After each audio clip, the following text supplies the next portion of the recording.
Орал қаласында Қарашығанақ Petroleum Operating BV компаниясының ұйымдастыруымен Уральск Green Forum атты екінші халықаралық экологиялық форум болып өтті.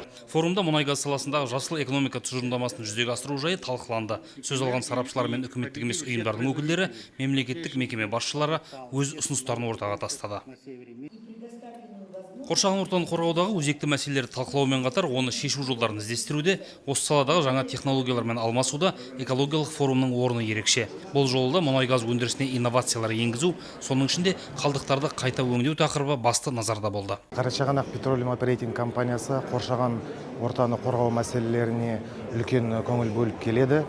Атап айтсақ, 2017 жылдың қорытындысы бойынша газды өңдеу көлемі біздің жобада 99,92% құрап отыр. Бұл халықаралық дәрежедегі үлкен көрсеткіш болып табылады.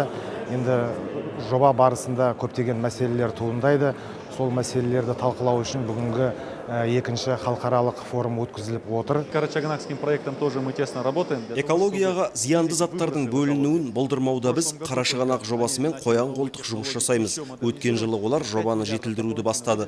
5 миллиард теңге осы қалдықтарды тазалау үшін қосымша бөлініп отыр. Алдымызда осындай міндеттер бар. NCOC компаниясы осымен екінші рет қатысып отыр.